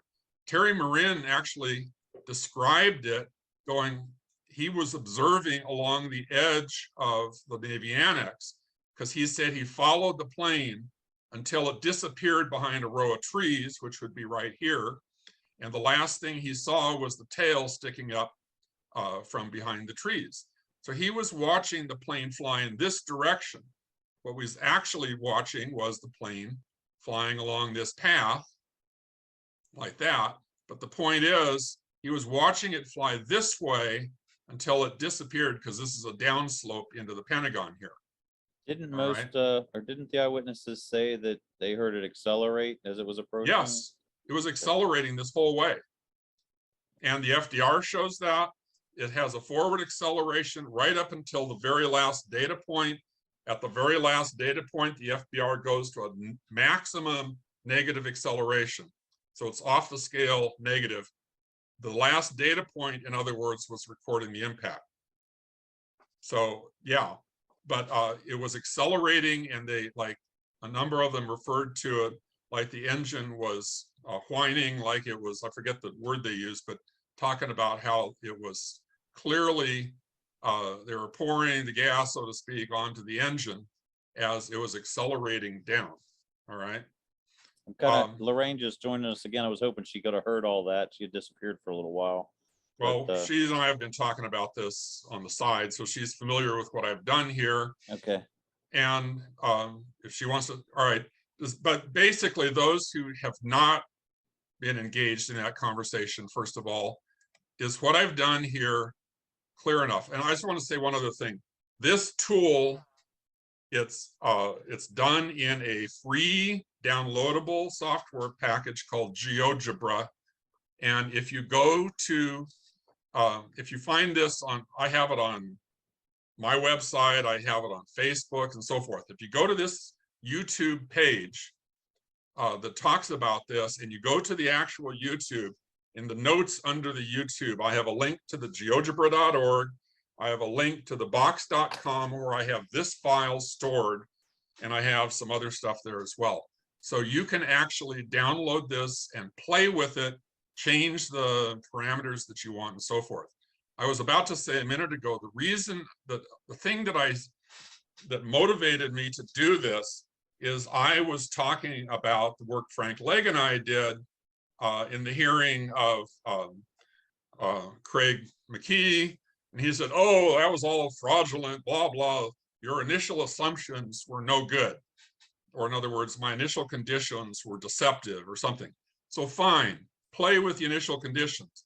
Put this point wherever you want, but hopefully you'll put it where some observer saw it, whether it was Terry Marin, whether it was Ed Pike, and then put this north of Citgo and look at what the consequences are. And this was not observed. That's my point. So here is a tool. So you are not dependent on me playing with it and selling you a product here. What I'm doing here is allowing you to use this as a tool to explore the consequences of whatever assumptions you think are reasonable. You find some amazing software, I'll tell you that. Well, I use GeoGebra constantly in my teaching physics. This and the other one the one for World Trade Center 7. Yeah, you're amazing on that. That's great. That's good Well, stuff. those are both extremely useful tools. I was wondering, could we use Tracker to get the explosion rate of that fireball that we sat there and overanalyzed? Yeah, you can track anything that moves. You need to be able to calibrate it. And yeah. We could see, yeah, I don't know, the overpressure, whether that's conducive to deflagration or an explosion. Okay. I don't know. Anyway, continue. Sorry. All right. Well, in any case, on this question, I want to, if I can divert slightly. So in other words, this is available Pun You can intended. look at it. I did a video showing, demoing, it's pretty much what I did here real time. And then I have the links to download everything you need to play with this yourself, so that you're not dependent on me to put in whatever. I gave you a bunch of velocities. And by the way, there's another one here, V Costi. This is the speed that Wayne measured for the plane crossing the lawn. And notice that that agrees 242 meters per second, roughly. The average from the FDR for the last 5 seconds, that's also 242. The DCA is Reagan National Airport, which is the closest airport radar. And that came right up to the Sheraton Hotel. And that's just a hair under 242 and so forth. So I'm just saying there are sources of independent sources of information that agree that and lots of verbal descriptions that it was a very fast moving plane, and then plus the acceleration of the plane and so forth. So all of those agree. And so if you're going to just come in and assume some random lower speed because it makes it work out better, fine, you can do that, but you're deceiving yourself. And it's not something that's persuasive to anybody that doesn't have a predisposition to accept that to start with, because there's no basis for any of those lower. In other words, you want to say, oh, say it's only going 100 miles an hour. Well, you can put that in here and see what the consequences would be. Some of these curves, I bet even at 100 miles an hour, are going to have pretty steep banks. So I haven't actually done it that low. But you take the 100 miles an hour and you have to convert it to meters per second, by the way. So forgive me, use but Google to do that. What? the point E that you have there over that gentleman's shop, that's what everybody's agreeing on? That it Oh, definitely? well, this is what CIT provides. They show Okay. eyewitness testimony from Ed Pike. It's And one, that's the it's one that's the testimony. It's one testimony. excuse me. It's one testimony, right? Well, yeah, but I'm saying, all right, you have Ed Pike, you have Terry Moran, you have Albert Hemphill, and then you have people at the gas station. So those are the ones that CIT has. So I'm just saying, I agree. See, I'm not trying to say their witnesses are bunk.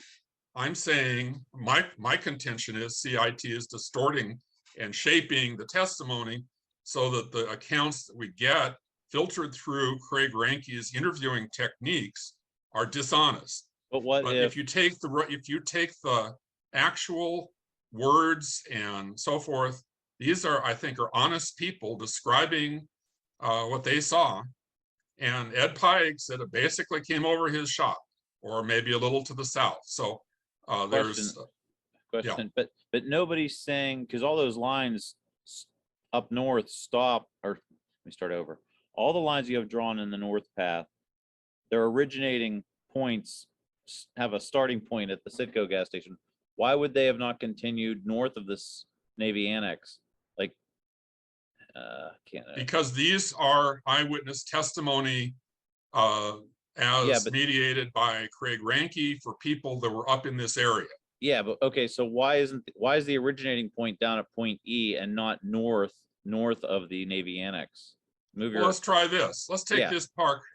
Yeah, there we go. So there are some witnesses here at Arlington. Yes. Let's take this most gentle path that starts up here, and look at the bank angle there. Okay. Yeah. So even with that gentle a curve, you still have a bank angle that was not observed. Yeah, David, to get to the point that was just raised, there are many people who observed the plane, and it was on the right-hand side of the Sheraton, because the plane went between them and the Sheraton. Where's the Sheraton? So it's just behind. Just see where the end. The Sheraton Hotel is just off the frame. About okay. If you can see my cursor, it would be down about in here. Where it is. And okay, so the plane was on the other side of that. On the far side, the north side? No, the other. You're right. South side. Yeah. Yeah. Okay. Sorry. Other side is ambiguous. So anyway, thank you. Thank you for that. So there are multiple witnesses. There was witnesses at the Sheraton who saw it and so forth. And then all of the all of the machine measurements, the radar measurements, they all point in this direction right along here very precisely. And the FDR agrees, whether you believe the FDR or not. Ignore the FDR, look at the radar, but it doesn't come in as close because the radar is more infrequent data points. The FDR has lots of data points in its, but the thing is, if you take the FDR and project it back along earlier, it agrees with the radar all the way back. So it's not as though it's it's not inconsistent with the radar. Okay. So radar, and it's not just the radar. We're talking about Reagan National. Across the river is Andrews Air Force Base. Then somewhat to the northwest from here is Dulles, where the plane took off.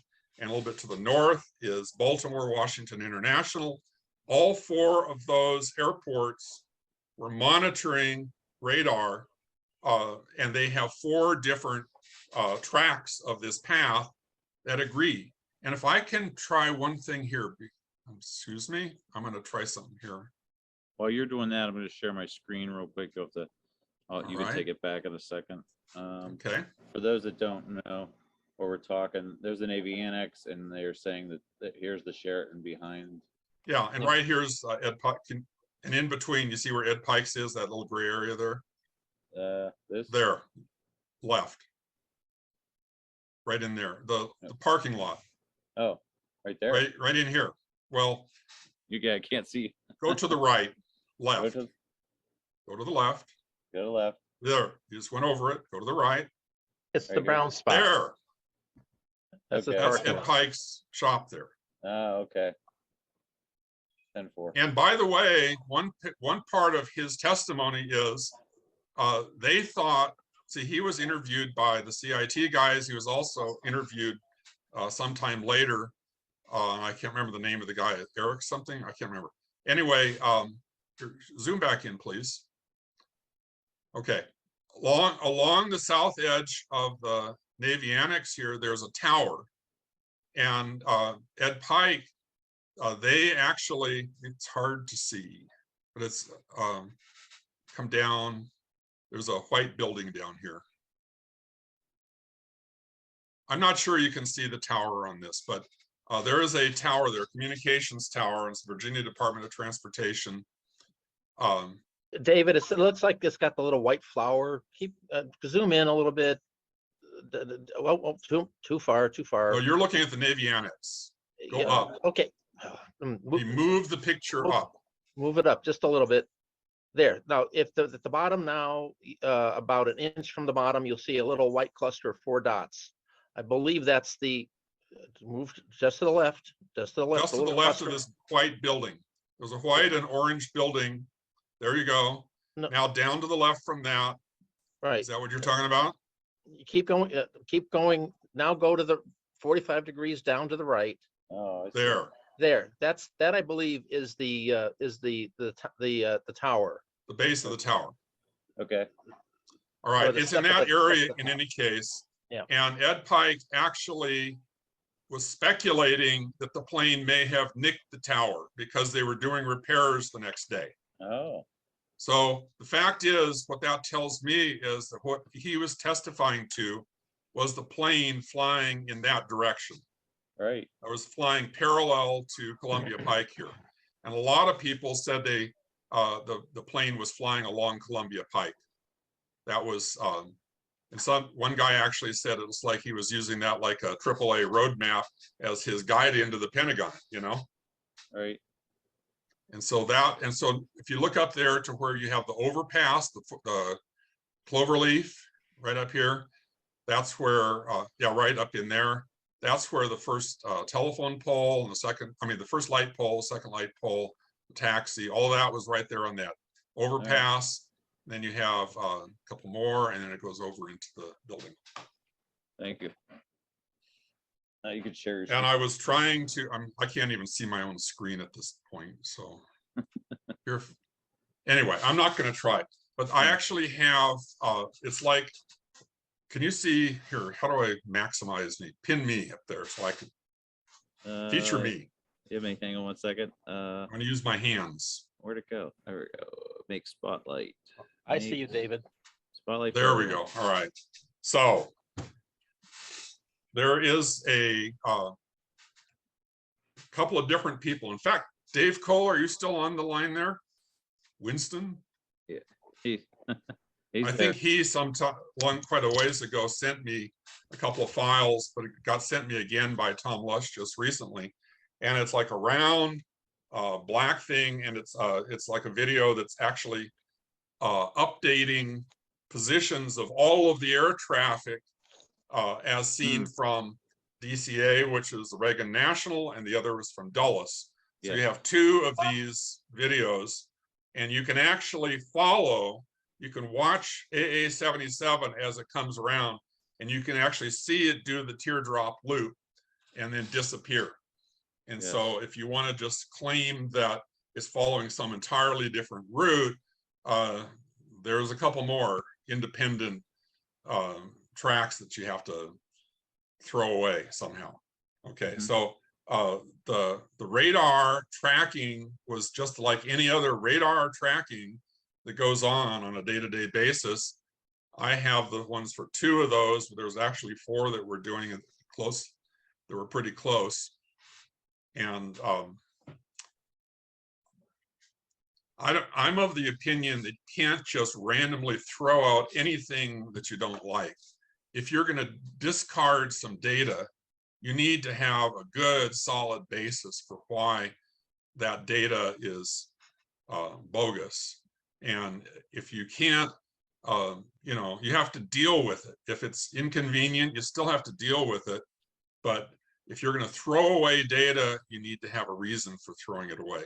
So all of this radar data, I don't see any reason to throw it away. And by the way, you can take the radar data all the way back to the flight, all the way back to Dulles, and you take the FDR data all the way back to Dulles, and they agree.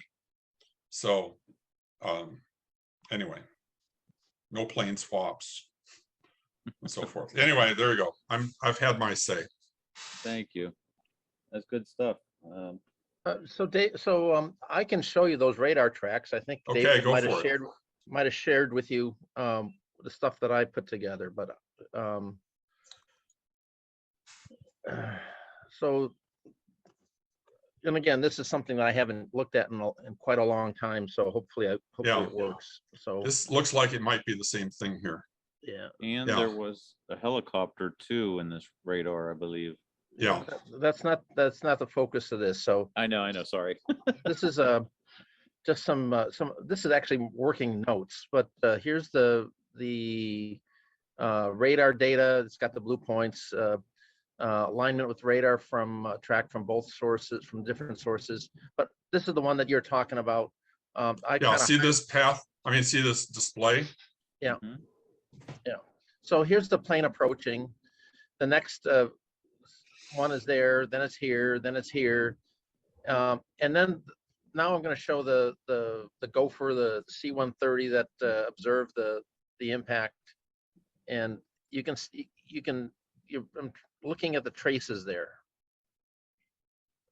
and then let's see, what do I have here? Yeah, and then it kind of continues on. I forget why I had the kind of the gap there, but It being thousands of feet above. Yeah, that was way up.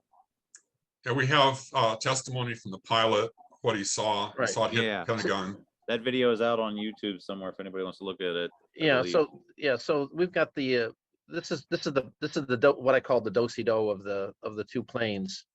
And the interesting thing that I thought, let's see if I can find it here. It seems to me at the point of impact that as noted here, in this area, there's a persistent radar signal that wasn't there before. And to me, that suggests that that the smoke itself is reflecting, because people have tried to use regular radar to identify forest fires in Alaska, where you don't have, this is before they had so many good satellites. But they were testing that. And there's a persistent thing that wasn't there before. Any rate, I just wanted to point that out. So David, that's all I need to show here. Okay. Thank you. And by the way, the radar path, on some of those points, it actually has an estimate of velocity, but that's computed sort of on the fly. And the estimate that I found for the last couple of points for from the DCA radar was a bit low. And so I'm assuming that they are taking earlier data and that there's a delay in generating those calculated data, those speeds. But what I did to get my measurements was I plotted the actual positional data from each of these four radar installations. And I took the last two data points, the timing difference and the distance using the little ruler from Google Earth, and calculated the speed that way. And the one from DCA is bang on the money, equaling I mean, all of them agree with the FDR. If you go see the last data point for the DCA was right by the Sheraton, but then the last data point for Dulles, I think it was like 5 kilometers away. So that was quite a bit earlier. Plane was not going as fast at that point and so forth. But I still just took a pair of points and measured the speed directly from motion of the dots. Thank you. His name was Lieutenant Colonel Kenneth McClellan, who piloted the C-130, and I was trying to find that clip real quick. I couldn't find it. No, that's not right. What?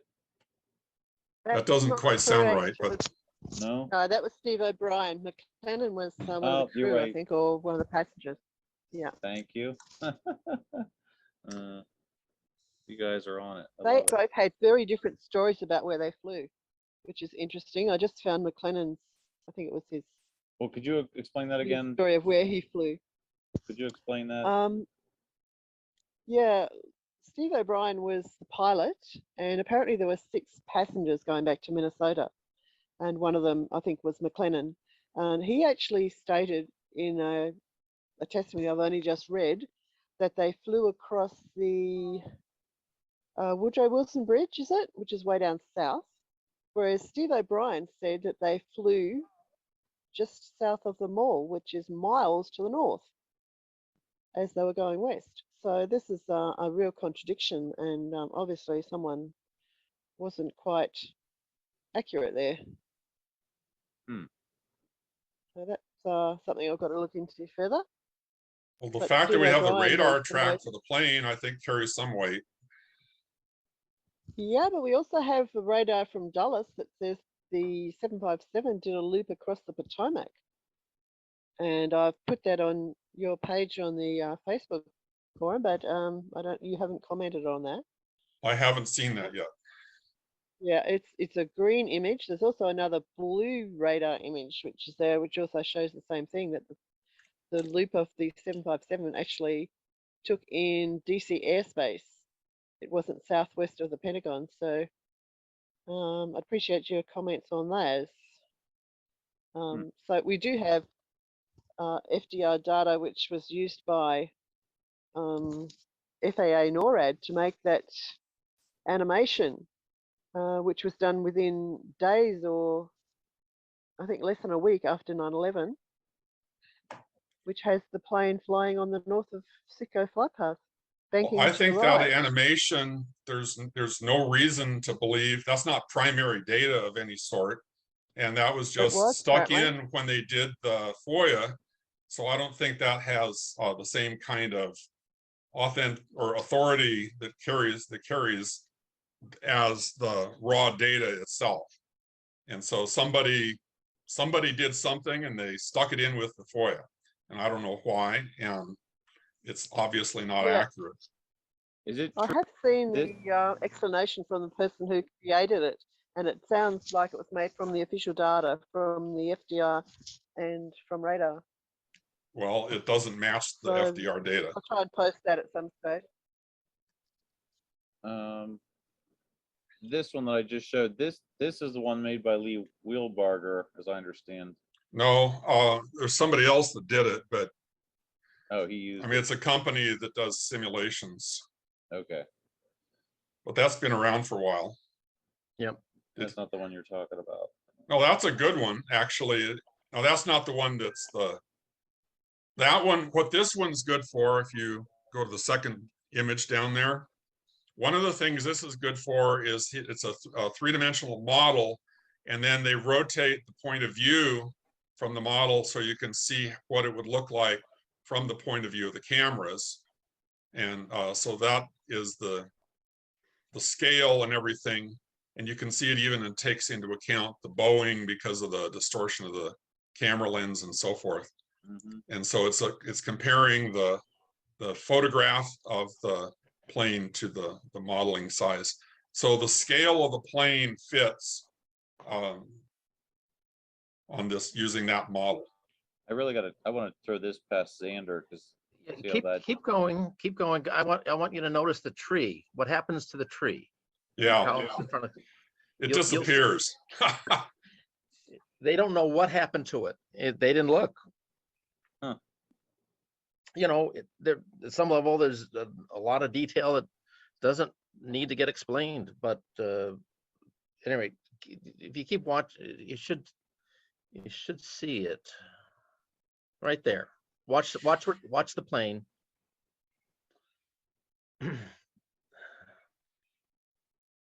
Got it about the right place, and it just kind of disappears, and it's not It knocks it not down. not consistent with the stump being there and the bottom of the tree being the bottom half of the stump being about at the far end of this image that's shown. See, But- Ray? but it's Not more consistent with the realistic. plane having a tail either. It's knocking it down. See, Ray, it didn't go through the plane. I'm not saying it went through it knocked it over. It's very realistic, this one. Yeah, but no, because if it would have Amazing. hit that wall, that it would have pushed off against the wall. I could see why it would deflect to the left. That would No, definitely- if that's your thing, that's your thing. It's amazing. Well, that it's not in the people right can- place or something because the nose hit column 14 and the plate and the tree was at column 16. Good point. But it's knocked over there. All right, it's 7 o'clock. We've been going 2 hours. I appreciate you all for being here. I want to go around the room. If anybody has anything for the group, we'll go in reverse order. Lorraine, again, thank you for being here from Australia. What time is it there? Like 9 a.m. now? Yeah, it is. Yeah, I'm sorry my connection kept cutting out, but I really don't think there was room for any comments today. But certainly, there's lots of scope for discussion in the future. I appreciate you trying to get here. As I understand it, your research on the eyewitnesses is remarkable, and I appreciate you being here. Thank you. Thank you. Wayne, anything for the group? Well, the only thing I would say is the radar tracks that we saw with the big circle. The big circle was about 0.6 G at about 350 miles an hour. That's my calculations based on it's about a 1,400-foot radius. And you know, David's talking about G forces. That's a pretty modest one at 0.6 for that circle. Which circle are you talking about? When the radar track where they did the spiral descent at Oh yeah, 270, that was about 0.6 G, and that, you know, is far away from where you were talking about, David. But since you were talking about G forces and banking and all, yeah. I just wanted to put that number out there. And so I want to thank everyone for kind of listening. And I want to thank Lorraine for so far being the only person to find a significant error in my presentation. I am sheepishly admitting that one. So over. Did you say 0.6 Gs or 6 Gs? 0.6. 0.6, less than 1. Okay. That's for the big teardrop loop. Okay. So for those that don't know, here's this guy is going through 6 Gs right here. Here's his face normally, and here's what 6 Gs. You're taking breaths. You're trying to breathe so as not to pass out. And some of those G forces you were saying were upwards of 9 Gs.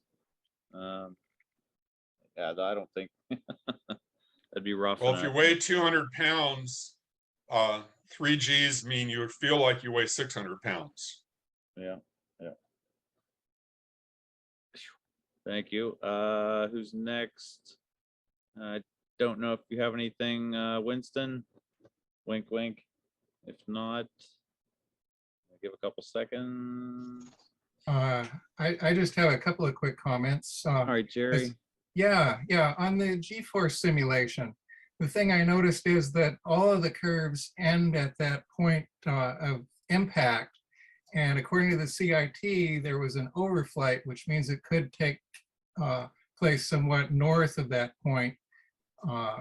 You know, you can't go too far before you blow their magic theory, but you don't have to have that exact point. And the G-forces would be a lot more moderate if the overflight occurred just a little bit north of that point. So that was one observation. And the other thing is, you know, as far as Wayne's presentation earlier, we've all seen those pictures of impact, and you guys have this hand-waving argument that, well, it couldn't possibly be explosives, but we don't know where the explosives might have been placed. They could have been in front of the building. We don't know how complicated they were. We don't know how big their budget was. And a lot of people look at those pictures and say, hey, that doesn't look like an airplane impact either. It looks all wrong for what you'd expect an airplane impact to look like, because where are the airplane pieces? Shouldn't they be more big? So nobody finds that kind of whole line of argument particularly persuasive in and of itself.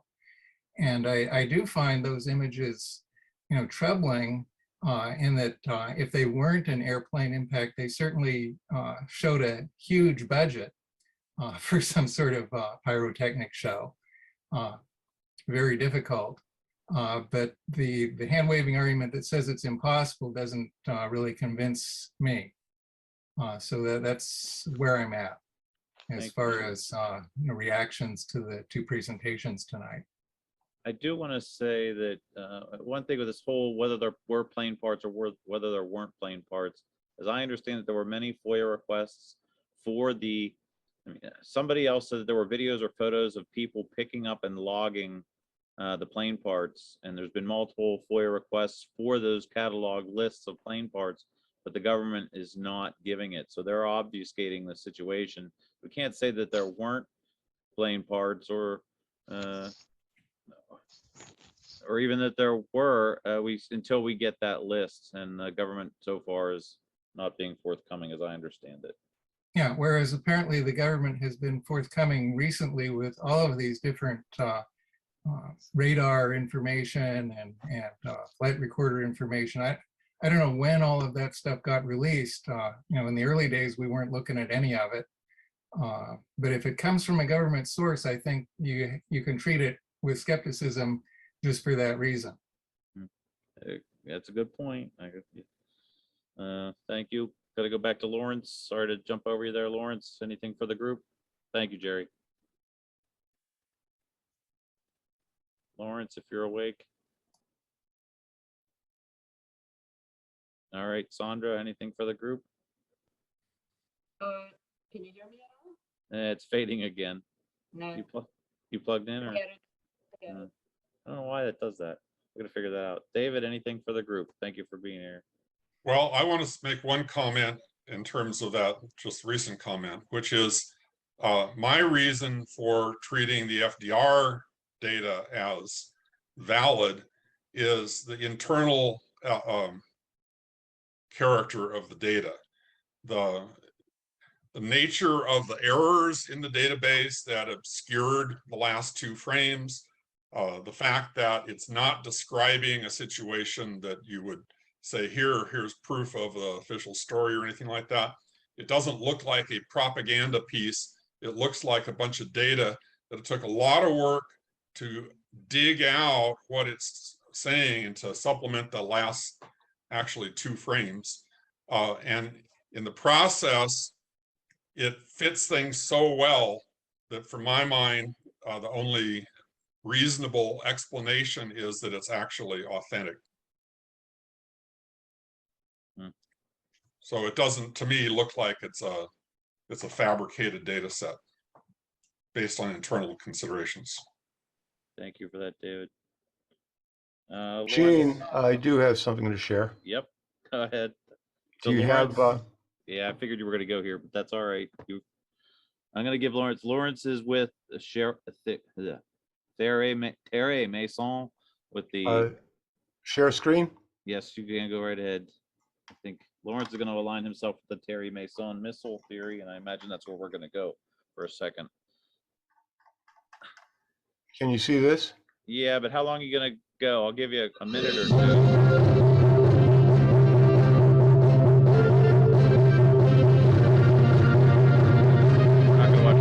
Can you turn the volume down a hair? You're clipping. Lawrence, if you can hear me, if you could turn the volume down just a hair, because it's Maverick is a clipping. precision attack missile for the air, naval, and marine forces of 30 countries. There we go. Maverick is certified for use on more than 25 aircraft, including helicopters, fighters, attack, and patrol aircraft. How long are we gonna go with this, buddy? 10,000 missiles. As long as you allow it, Gene. 6,000 have been used. I'll give you a minute. 93%. Everybody else has had a lot more time than that. Configurations are based on Understood, but I didn't know you were gonna present. red and laser, and 2 warhead sizes. 10 minutes at the Missile's most. guidance software attack I can't do capabilities 10 on minutes right now. I was supposed to end this at 7 high-value o'clock. targets, high-speed We can continue. cruising and maneuvering armored vehicles, ships, So, and fast boats. Here, pause this a second. Opportunity. Targets of opportunity. I will definitely give you 10 minutes to at least 10 minutes next time if you want to present and share this perspective. But I kind of want to wrap it up at 7. My son's back home after being gone Okay. for a week. Cool. I appreciate it. You are basically stating that there would be a fighter jet that dropped a missile Not dropped a missile. or directed a missile. Yes. Okay, along the official flight path. Along the north path, the path that was described in most of the SIT testimonies. Okay, so next time we do this, I'll definitely give you some time to present this if you'd like. All right. Cool. Thank you, Lawrence. You're welcome. I'm going to leave the, since this is cutting off, I'll see you next week or Yes, next sir. time. Yes, sir. And Ray, last anything for the group? Yeah, it's how do I explain this? There's something missing on information which we got from the government. There's a lot of information missing, and that's the thing I focused on. And I just posted a few screenshots of the FBI searching this area around the Pentagon on the day itself and on the days after, and finding body parts outside the Pentagon. And that I know this is because I listened to the witnesses. It's not that I'm making this up. It's not like I'm putting parts where they're not found, but we know very little about these things because they were not mentioned in any report. So we're missing a lot of FBI reports, and I think that's the thing. If you wanna, you know, make this is the fire truck. This is on the roof, plane parts on the roof, and we can just yeah. This is the FBI searching on the day itself. They did 3 sweeps. This is a sweep. They walk in a line and they sweep the area, and they went sweeping back and they went sweeping.